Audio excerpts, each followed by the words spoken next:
Muito bem, aqui no CBN Madrugada, espaço para a gente falar um pouquinho aí mais da conjuntura política envolvendo o presidente Jair Bolsonaro, e o nosso contato é com o professor Vitor Marchetti, cientista político, professor da Universidade Federal do ABC. Professor Vitor, muito bom dia, é um prazer tê-lo conosco aqui no CBN Madrugada. Bom dia, Galvão, o prazer é todo meu falar com você e com seus ouvintes. Professor, notícia que chegou no final da noite desta segunda-feira, a ministra Rosa Weber encaminhou à Procuradoria-Geral da República o pedido feito por 3 senadores para investigar o presidente Jair Bolsonaro por suposto crime de prevaricação envolvendo a compra da Covaxin, a vacina da farmacêutica indiana Bharat Biotech. O presidente teria sido informado pelo deputado Luiz Miranda e pelo irmão dele, funcionário do Ministério da Saúde, de que havia supostas irregularidades lá na compra da vacina pelo Ministério da Saúde. Disse que iria encaminhar isso para a Polícia Federal, mas pelo menos por enquanto não há informação de que isso tenha sido feito, por isso essa acusação de prevaricação. Como é que o senhor avalia toda essa situação e agora essa decisão da ministra Rosa Weber de encaminhar esse assunto para o Procurador-Geral da República, professor? Olha, Galvão, acho que tem duas coisas, né? Primeiro, eu acho que os efeitos políticos dessa denúncia, eles vão ser bastante grandes e acredito que ainda há bastante elementos e fatos para a CPI levantar sobre essa compra e os interesses que estavam por trás dela, né? Porque a história vai se montando aí como um todo, né? Para além da questão ideológica de boicotar as medidas sanitárias, de boicotar as orientações dos organismos internacionais, de ter dificultado aí a compra das vacinas, vai se somando a estes fatos que eram aí ditos como ideológicos, de efeitos de um gabinete paralelo, vai se somando a esses fatos algo que vai para além das questões ideológicas, que são interesses escusos e indícios de possível corrupção, né? Quer dizer, por que se atrasou a compra de determinadas vacinas e se acelerou a compra de outro conjunto de vacinas, né? Porque não é só a Covaxin, né? Mas há uma outra fabricante chinesa que também começa a aparecer um pouco nessa história, né? Então, vão se somando aí elementos que vão subindo a temperatura e vai construindo uma história pela CPI, que é uma história bastante preocupante, né? Quer dizer, mostrando que, para além de uma questão ideológica que já vitimou uma série de pessoas, né? Quer dizer, quantas vidas não podiam ter sido poupadas, né? Se nós tivéssemos sido mais céleres, né? Se o governo tivesse sido mais célere na compra de vacinas e adotado, de fato, as medidas, né, que eram as orientações aí dos organismos internacionais, quantas vidas a gente não poderia ter poupado. Mas, no meio desse desastre todo, surge aí indícios bastante fortes e contundentes, e é nessa linha que a Rosa Weber parece ter apontado, que há indícios bastante fortes aí, de que, de fato, há interesses suspeitos, né? Há movimentações suspeitas, né, na compra dessa vacina, né? Principalmente no que se diz respeito lá a emenda que foi colocada na medida provisória, que permitia pagamentos antecipados, quer dizer, uma série de discussões que foram ao plenário e da participação aí do líder do governo, Ricardo Barros, né, que tem um trânsito, né, em algumas empresas, né, já foi ministro, já passou, tem atuado aí como lobista de um setor importante aí da venda de vacinas, de remédios, né, quer dizer, já tem empresas com as quais ele se envolveu respondendo inquéritos, respondendo denúncias, então, enfim, tem um recheio aí, tem um conjunto de elementos bastante preocupantes aí nessa história. Agora, o outro lado é o PGR, né? A gente sabe, a gente tem aí uma coleção de ações do Procurador-Geral da República, de omissões, né? De não levar adiante investigações, né? Ele tem sido aí, desde o primeiro dia, né, da sua indicação, vamos dizer, um parceiro do governo, né, tentando aliviar ou minimizar algumas ações que eles poderiam ter tomado. Se a gente comparar, né, com atuações anteriores de procuradores gerais da República, bem distoante, né, a postura dele. ainda assim, né? Então, assim, eu estou depositando aí que a pressão sobre o PGR nesse caso também é grande, né? Porque se ele de fato atuar como atuou em casos anteriores, né? Tentando amenizar ou não aprofundar as investigações, também uma pressão sobre ele pode acontecer, né? Então, eu acho que essa decisão da Carmen Lúcia, eu acho que ela vai nessas duas Rosa direções. Weber, foi a Rosa Weber. Desculpe, da Rosa Weber. Isso.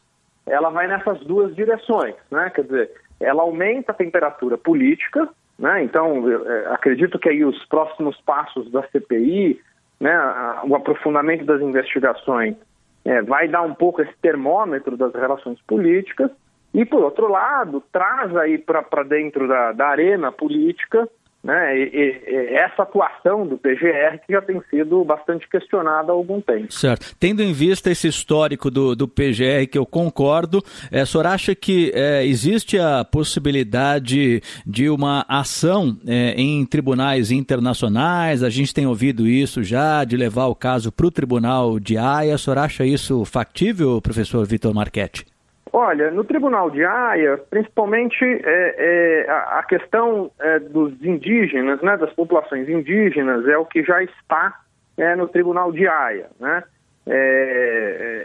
Então, assim, é claro que você buscar um tribunal internacional pode trazer alguma repercussão, mas do ponto de vista de apuração de responsabilidade, de apuração de efeitos políticos e penais dentro do país, né, de responsabilidade administrativa, né, porque o que se fala aqui, né, o que parece estar indicando na fala do deputado que indicou que podia haver ali corrupção, né, e podia estar havendo malversação dos recursos públicos, relatando para o presidente da República, no mínimo prevaricação, ou seja, ele tomou notícia, ele tomou ciência, né, de algo que estava acontecendo de modo errado na sua administração e não tomou as decisões ou não tomou as ações devidas, né?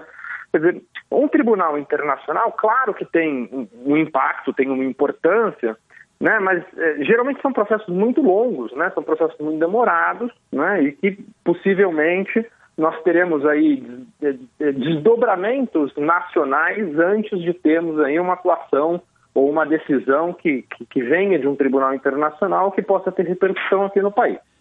Não estou com isso minimizando, não. Eu acho que, assim, ter uma decisão de um tribunal internacional de que pode ter havido aí, né, uma conduta inadequada, ou uma conduta até podendo ser caracterizada como uma conduta criminosa na condução da pandemia no país, isso tem um efeito político internacional gigantesco, né?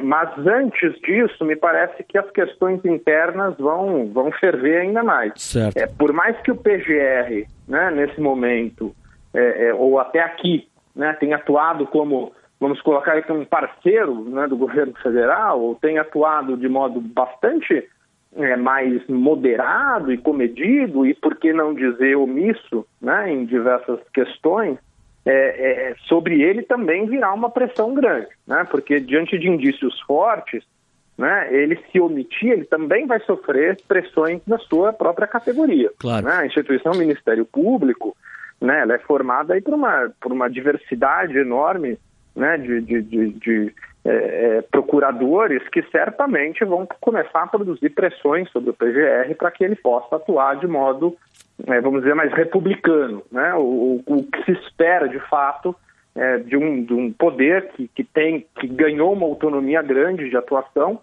e que tem sido nos últimos anos, né? Se a gente pegar a atuação do Ministério Público nas últimas décadas, foi uma atuação bastante proativa, né? Bastante ativa, né, principalmente quando há casos de corrupção. Sim.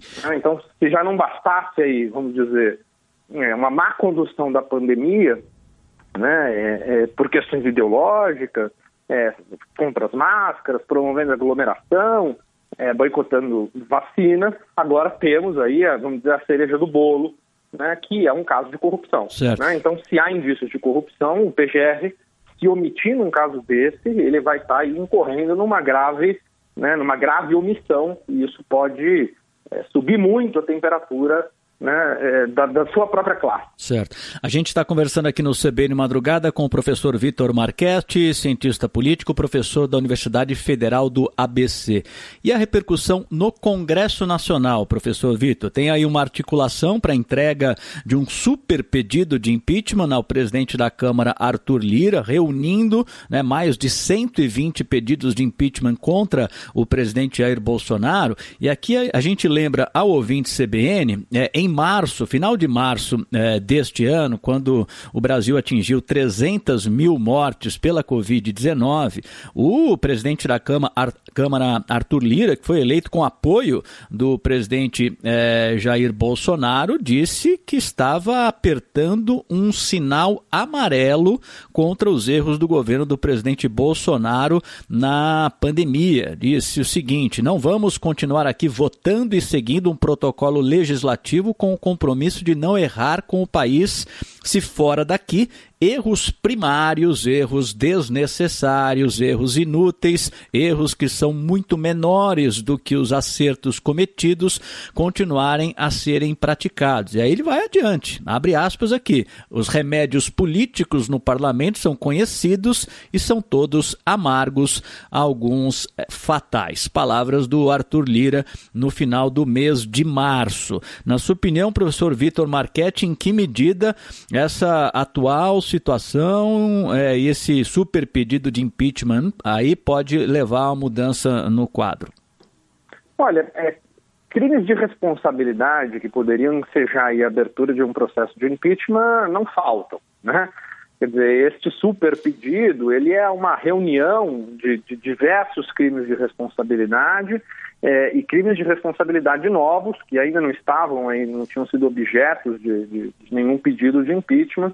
Então, a questão de crime de responsabilidade, não há escassez de crime de responsabilidade. Agora, sempre quando a gente fala de impeachment, né, a gente sempre considera que o impeachment ele leva em consideração dois fatores, né, o fator jurídico, né, e o fator político, né. Do ponto de vista jurídico, eu acho que há já um conjunto bastante sólido, né, de denúncias que poderiam levar adiante o impeachment. O que tem impedido ou o que tem feito com que o impeachment não tenha sido discutido ainda no Congresso Nacional é exatamente o cenário político, né?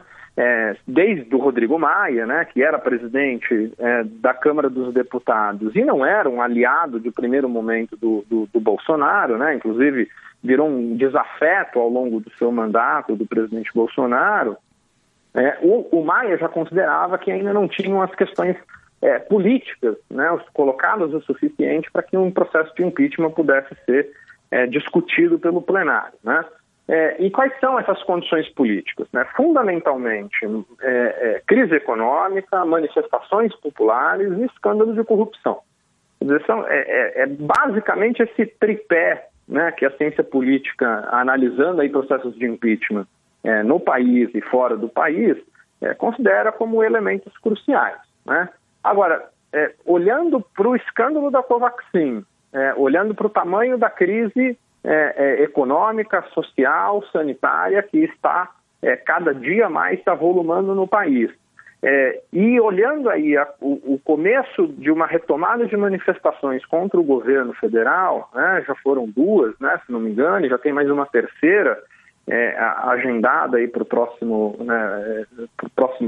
fim de semana, né, se essas manifestações ganharem volume de fato, e se as denúncias de corrupção começarem a ganhar um volume maior, dificilmente nós teremos um Congresso que consiga manejar essas pressões todas.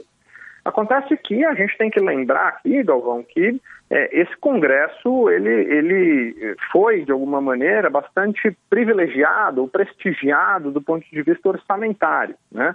Quer dizer, a própria eleição do Arthur Lira já foi uma eleição que contou com uma costura bastante proativa do governo federal, né? Diferente do que nós tivemos, por exemplo, quando Eduardo Cunha foi eleito, quando ainda tínhamos a presidente Dilma, né? E aí a gente lembra e relembra como que foi colocado o processo de impeachment dela no plenário. Havia um conflito aberto, né, entre a presidente da República, entre o Executivo Federal, né, e o presidente da Câmara dos Deputados, né? Então, e ela não tinha um manejo, né, do Congresso Nacional tão bem costurado como temos agora, né?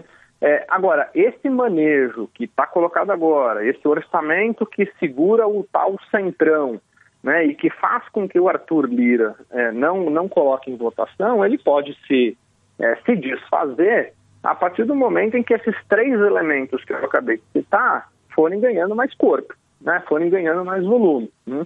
Nós já temos setores importantes aí da base social brasileira e que eram importantes bases do governo Bolsonaro, que começam a dar indícios, né, indicar que já não estão, né, tão dispostas a fazer uma defesa desse governo. Vou citar aqui, agentes e operadores de mercado, né, já começam críticas em relação às expectativas que se tinha em relação à agenda econômica do governo, né, e que não saíram do papel, ou que quando saíram do papel saíram muito tortas, né? Intervenções do governo no mercado, intervenções do governo, vamos até voltar um pouquinho lá atrás, Petrobras, né, reformas tributárias, enfim, medidas que não têm agradado diversos setores. A ala evangélica, nós já temos aí diversos estudos mostrando que este grupo, que era muito mais coeso, né, e que garantiu a eleição do Bolsonaro, já tem dado indicativos de que é um grupo que tem fissuras importantes, né? Porque, afinal de contas, né, são grupos sociais que estão também sofrendo os impactos da crise econômica. Então, se esse tecido social de apoio, né, vai se desfazendo e com fissuras importantes nele, isso também vai subindo a pressão sobre o Congresso Nacional. Sim, queria colocar só um argumento, professor, desculpe interromper aí, mas tem a ver com essa reflexão. Eu concordo plenamente com essa afirmação aí de que em algum momento realmente o Centrão pode deixar o apoio ou diminuir o apoio, né? A gente sempre ouve, né, em Brasília aquela história de que o Centrão não segura a alça de caixão, né? Então, a partir do momento em que o governo começa a balançar, rapidamente eles mudam o leme e vão para o outro lado. Isso é algo que a gente tem visto aí historicamente. Agora, tem um outro aspecto que eu queria destacar, que poderia evitar essa situação, e eu queria saber a sua opinião, que é justamente um dos pés aí do tripé que o senhor colocou, que é a questão econômica. Estamos realmente numa situação ainda muito complicada, mais de 14 milhões de desempregados, porém há uma expectativa aí de melhoria nos próximos meses, e o presidente Jair Bolsonaro tem feito movimentos aí, ele percebeu, né, o impacto eleitoral, por exemplo, do Bolsa Família, do auxílio emergencial, a promessa aí de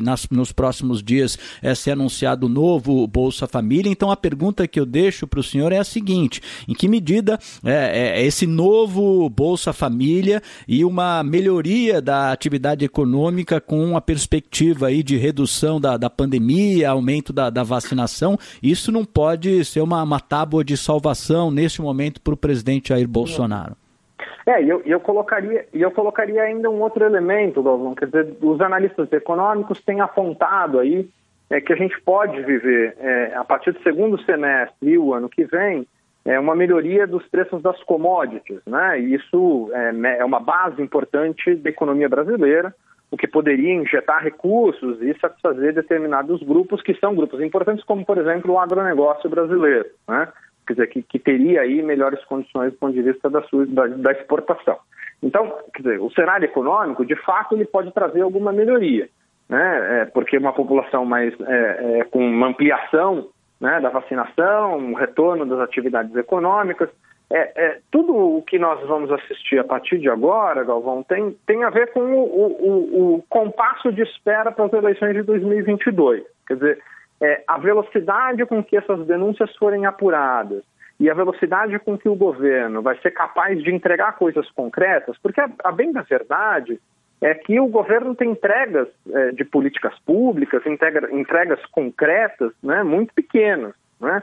Quer dizer, e isso, o eleitor, por mais que a gente às vezes considere que o eleitor é passional e se move de modo muito irracional, mas o eleitor ele faz cálculos racionais bastante, vou chamar de sofisticados aqui do ponto de vista econômico, mas é aquilo que bate no bolso dele. Quer dizer, se ele sente uma condição de vida melhorando, ele tende a aderir ou tende a aprovar o governo. Esses dados ainda eles estão bastante incertos. Agora, o governo federal também vai depender de um Congresso, né, que esteja dando seu suporte, um Congresso que esteja coeso em torno do Executivo para conseguir aprovar essas políticas públicas, né, para conseguir dar essas entregas mais concretas para o eleitor e, quem sabe, produzir essa tábua de salvação, né? Agora, se o ambiente político começar a deteriorar, ele vai perder, inclusive, essa capacidade de manejo para produzir essas entregas, né? Então, o cenário, do meu ponto de vista, ele está muito aberto, né? Quer dizer, a gente vive uma perspectiva de uma melhora das condições econômicas, como você bem apontou, né? E diversos analistas têm colocado isso. Agora, a gente também vive um risco do apagão, né? A gente também vive um risco do racionamento de energia, e isso pode produzir resultados de crescimento econômico bem menores do que o esperado, porque, afinal de contas, né, a energia elétrica pode produzir um aumento nos preços, isso vai gerar inflação, e isso vai gerar uma queda na renda do eleitor, né, e isso lá na frente pode ser interpretado como eleitor como um sinal bastante negativo do governo. Então, há várias, do ponto de vista econômico, há vários elementos que estão colocados aí que ainda são incertos se o governo vai ter condições de fazer esse manejo, né, desses elementos todos para, de alguma maneira, capitalizar do ponto de vista eleitoral. Muito bem. Do ponto de vista político, o que nós temos de concreto é isso, né? Como você disse, né? Quer dizer, o Centrão não segura a alça de caixão, né? De caixão. Mas o Centrão, outra expressão que a gente tem do Centrão é que o Centrão não se vende, né? O Centrão se aluga, né? Quer dizer, um pouco para mostrar como este é um grupo político fisiológico que, se sentir mudanças nos ares, mudança na direção do vento, abandona o barco rapidamente. Sim. Né? E com as eleições de 22 despontando, né, e nós sabemos que o Centrão ainda não encontrou um candidato para chamar de seu, né? Ou pelo menos ainda o jogo tem se alocado aí em torno de dois nomes, que é a figura do Lula e do Bolsonaro. Não surgiu ainda a tal da terceira via, né? Que poderia agregar aí setores da centro-direita e da direita brasileira. Então esse Centrão vai olhando para o cenário também eleitoral e vai tentando fazer as suas jogadas para não ficar de fora de um próximo governo. Muito bem. Professor Vitor Marchetti, a gente está com o nosso tempo estourando aqui, com certeza haveria assunto aí para muito mais. A gente vai deixar para uma próxima oportunidade. Muito obrigado pela presença aqui no CBN Madrugada, um bom dia e até uma próxima, professor. Até, Galvão, prazer, obrigado.